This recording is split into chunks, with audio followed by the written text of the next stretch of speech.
left now, pal? Coming up. Oh, they'll be happy. We didn't need such a big ball to put these two guys on. The names are long, but they're not.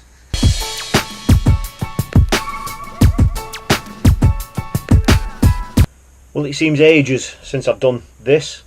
I've had loads of questions coming in again about all sorts, not really just about, you know, my preferred techniques or tattle or anything like that, just about the matches that I've been on, the people that I've met and what I've kind of witnessed and seen, which is great because that's all real-time stuff and it's stuff that a lot of you guys can relate to. So, firstly, just a bit of a catch-up. 2 weeks ago, this happened. Good evening, everybody. I'm joined by Mick Viles here. We're going to do a live draw, aren't we, for the Feeder Masters Winter Pairs. We're on 17, not many left now, pal. Coming up. Oh, they'll be happy. We didn't need such a big ball to put these two guys on. The names are long, but they're not. Jamie Harrison and Richard Vaughan. Well done, guys. I know you'll be wanting to fish, so good on you. You certainly will. Yeah. Jamie's one of the big fans of Feeder Masters. Yeah, he's been a big supporter. We do appreciate it. For those of you that don't know, that basically means that I'm going to be spending my winter at Hallcroft Fishery. It's a pairs event run by Feeder Masters, and I'm going to be fishing it with my good mate Richard Vaughan. Really looking forward to it. Our names came out of the hat that you've just seen, which is brilliant. It means that we get to fish those 6 matches there. Feeder only, as you'd expect, and it's quite local to us in Sheffield, 40 mile away. We're really looking forward to it. I've heard over the last couple of winters that the style of fishing there, especially for the skimmers and the bream, is very similar to how myself and Richard fish at Larford through the winter as well. So that really suits our style, if you want to call it that.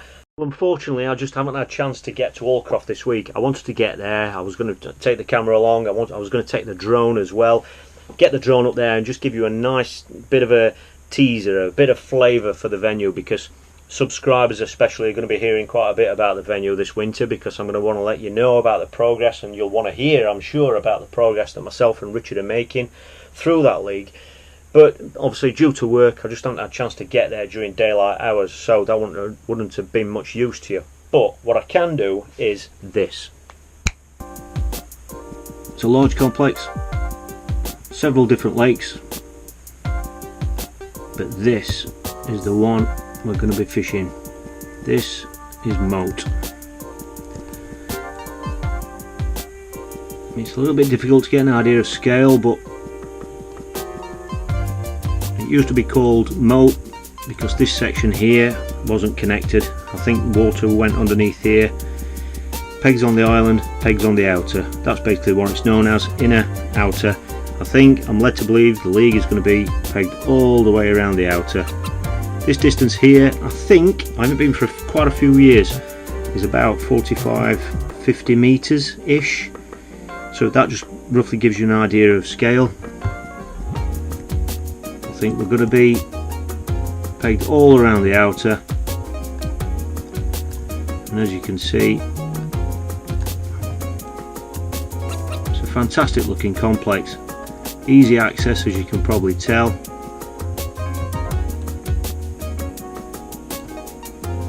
Really looking forward to it. It's going to be an exciting few weeks. It's going to be learning a new venue, which is always great, and because it's on one lake all the time, it just obviously means it's a little bit easier to focus on a new venue when you're only kind of looking at one lake. But that's it, absolutely fantastic. And obviously with Google Earth it helps you check out these venues before you go, so that's just a little tip for a lot of people. It's expensive to go and see some venues. If it's a venue you've never heard of or seen, you can check it out on Google Earth, and that way it's saving you time, money, expense, and it's just a great little taster for your up and coming matches. But that is Moat Lake, and that's where we're going to be spending all winter. The other biggie for last week was this. They've had a great league. Order! Been a quiet from the teams before, thank you. Thank you. Okay, in second place, and they've had a great league, they really have. I'm going to just want to say that these lads have really done well, they've worked really hard, and for me, these lads are what this league is all about. Okay, they've put a lot of practice in, they've put a lot of effort in, and they've very nearly done it. So, with 93 points, and in second place this year, picking up £2,400, is NuFish.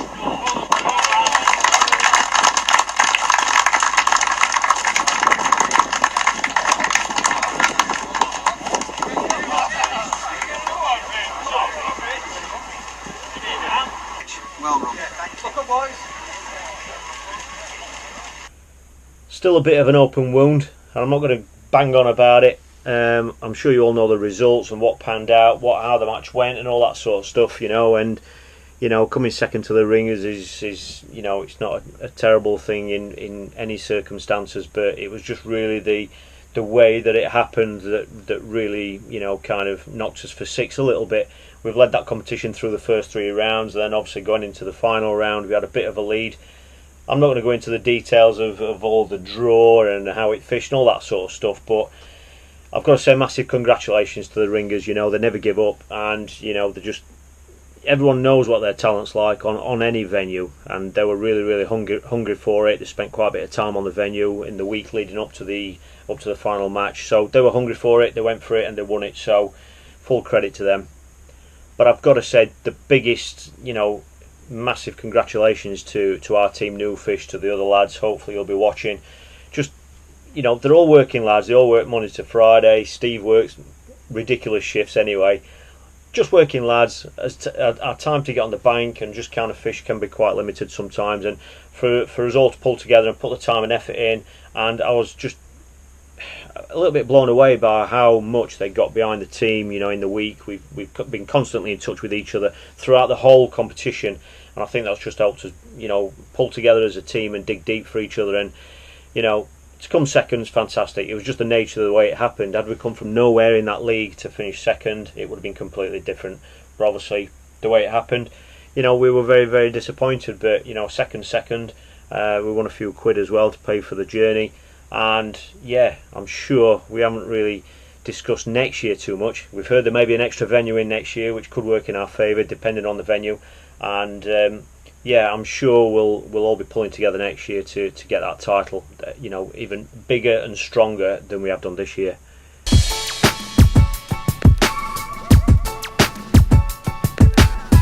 Okay, so I've got a few questions. I've got loads written down, but I'm only going to rattle through 4 or 5 tonight because I don't want to bombard you with them. So the first one was area in a match. Someone's asked me, he's not really a match angler as such, but he's thinking about getting into matches. He's curious about how we decide what is our area in a match. Basically, on a lot of the still waters and most of the venues we go to, it's halfway between yourself, where your peg is, and the next peg. Halfway. There's no definite guideline on that, but that's what it is really. Obviously, if you're pegged in corners or opposite islands and things like that, obviously things might be slightly different. My big bit of advice, exactly what I had to do last week at Barston in the final Super League match, was just basically get off your box and go to the ladder at the next peg on your right and left, and just make a decision before the match and just make it clear to each other about where you're going to be casting. If you want to cast to the left or right, just make sure they agree with what you are going to plan on doing. That way it's just open and it's just better for everybody. You know, there's nothing worse than waiting until the match starts and then you cast to your chosen area and he's shouting or the guy on the other bank shouting because you picked a spot that doesn't quite agree with what their perception was. Next question. Why feather on the cast? I mean, it's just something I do automatically now, just like most of the anglers I fish with. It's become second nature. Just before the feeder hits the water or the surface, just put your finger on the line, or if you hit the clip nicely, just cushion it. Basically, it just straightens everything out. The thing that I've learned most, you know, especially recently from speaking to other anglers, is that one of the biggest causes of tangles is just not hitting your clip properly. You know, and by, you know, feathering the feeder on the cast just kind of straightens everything out. It, you know, obviously it means it straightens out your hook length past your feeder, but then it also straightens out the line or mono from your feeder back to your tip, which just means it helps sink quicker and all that sort of stuff. So it's just good practice, simple as that. Quite a specific question. Am I using a shock leader when I use the fish finder? I've got loads of projects coming using the fish finder. Like I say, that's nothing to do with my match fishing. It's just something purely for this channel. Yeah, I'm using a shock leader. To go out and buy something like that fish finder, if you were to go out now and buy one, they're approaching £200, I think they are. So it's a, you know, an expensive bit of kit that you don't want to lose. I use a 12-pound shock leader. And that's been fine. I've used that up to 50 or 60 metres. So yeah, I'd rather have it a little bit too strong than not strong enough, because like I say, you don't want to be losing that bit of kit. Great question. Ever use lean? This is something that I kind of got into about 2 years ago after the a couple of competitions we fished in Holland. I really got into using Leam in my ground baits and stuff.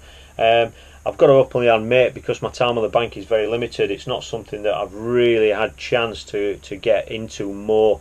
And if I ever had a little bit more time, then that is definitely something that I'd get more involved in. Yes, I do use Leam sometimes, mainly in winter, I'll be honest with you. We used it at Larford in winter when we're fishing for skimmers and bream. We may even use it this winter at Hallcroft. It's one of those things that, yes, I've caught doing it before and I've used it a lot, but it's not something I've had a chance to experiment on different venues.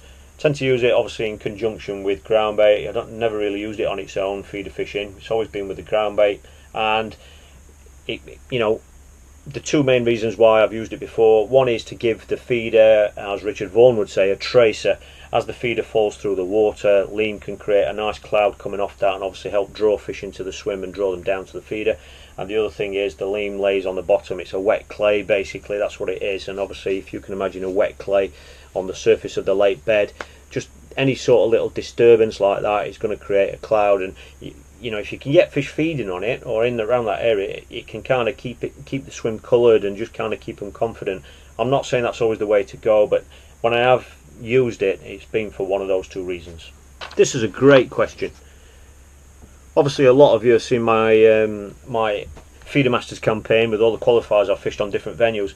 One or two people are interested in doing the same next year, and they've just kind of been asking what sort of kit they would really need to put together in order to stand a chance of competing and fishing on these varied venues. I'll be honest with you, there's so many different venues out there in a competition like this where you could end up with about 12 different rods, for each specific occasion. I completely understand, because I've been there. I'm not so much in that position right now, fortunately, but I know a lot of people out there don't have much expendable income. So when you're looking at buying rods and reels, you really got to think carefully about what you're buying. The venues that I've been on this year, obviously I've used matrix rods, and there's been a combination of 11 foots, 12 foots and 13 foot rods. The 11 foots that I really used have been the Legend, the 3.3 metre Legends, which are great for smaller fish, shorter range up to about 30 metres or so for skimmers and small fish, if that's the type of venue. Past that, between 30 metres and about 55 to 60 metres, I like to use the 12 foot or the 3.6 metre S class. That's my favourite at the time, what I've used this year. So that's the 12 foot. And then past about 60 metres, I like to use a 4 metre rod. That's not necessarily, that you haven't got to use a 13 foot rod past 60 metres. Even with a 12 foot rod you could cast 70 or 80 metres. It's just sometimes on some of the venues I fish I like to use a 13 foot, because if the weather changes or the wind gets up, or you feel as though you've got to go out a little bit further, obviously you've already got a 13 foot rod set up, so you've got it there, it's ready. You can go past that range. So for that sort of fishing, 65 metres plus, I've used the 4 metre Horizon for the first part of this year, and then obviously the second part that a lot of you know, I've used the Horizon XD, the new version of the Horizon, again 4 metre. And that's really been it rod wise. Reel wise, you need some 4000 size reels. I've obviously used the Aquas 4000 reels, and then your mid sort of range, I've used the 5000, which is the Aquas 5000. So you need that size sort of reel there to go with your 12 foot rods. And then past that, I've either used the Feeder 5500 reel, which is a step up from the 5000, which is great, up to 60-70 metres, sometimes a little bit more. But then past that, I always go for the Horizon 6000. It's got a nice big spool on it, it's designed for fishing at range, and that means that even if you're fishing 60-70 metres with it and you have got to go further, again that reel will allow you to do that. And really just those simple 3 categories of rods and reels are what I've used throughout the whole campaign on all sorts of different venues. And those rods have been great on natural venues for skimmers and bream, and I've also used them for catching carp as well. So if money's tight or you're being very, very careful about your money, these rods aren't too expensive either. And the great thing about that means that you can, obviously depending on your budget, you can actually buy a second one, because on some venues you will feel as though you really need a duplicate set up. But yeah, that's the range that I've used for this year's campaign. So that's been a bit of a rush job tonight, but hopefully you've enjoyed just a bit of a check-in with you guys. I've got so many projects on the drawing board at the moment. I've got some really nice videos coming up of just days fishing on venues local to Sheffield, on some rivers as well, so hopefully you're going to enjoy that. They're going to be shot, or some of them are already shot, in slightly different style. I hope it's one you're going to enjoy. And there's also going to be a return to some daily vlogs as well, some interesting topics that a lot of you people have asked me about, and just kind of up-to-date information about some of the venues that I'm fishing, some of the venues that you're fishing, and just general, a lot of the news and stuff I'm quite well connected now into a lot of the match circles in and around the UK, so a lot of the videos are going to stem around those. So if you want to be kept up to speed with all those kind of vlogs, especially the daily ones, just click subscribe below. That way you'll not miss out on any of them, because you'll get a notification when they've been loaded. And that's really it. So there's loads of vlogs coming. Like I say, there's going to be a return to the daily vlogs for a while. That's going to be starting very, very shortly. So please get subscribed up, you'll not miss out on it. That's it really for this week. This weekend, on Saturday, I've got the wonderful task of fishing the Barston Masters qualifier. That's this month's qualifier, August. That's on Saturday at Barston. Really looking forward to that. Any method goes on there, so I've got a feeling you're probably going to see me fishing one or two methods that you haven't seen me fish before. And on Sunday, the Feeder Masters campaign continues. I'm back down 220 miles away at Bow Beach. I'm down there with my good mate Martin Edis, and we're actually staying out overnight in digs on Saturday. So we're going to fish the match on Saturday, and then we've got about a 2.5 hour drive down towards Gatwick, where we're going to be staying down there overnight, and then we're going to fish the match on Sunday. So it's a double header, nice little road trip, and hopefully it's going to be some interest to you guys, just seeing how we're progressing through those kind of competitions. So that's it. Thanks for watching, really appreciate it. Have a great weekend, and I'll see you all next week.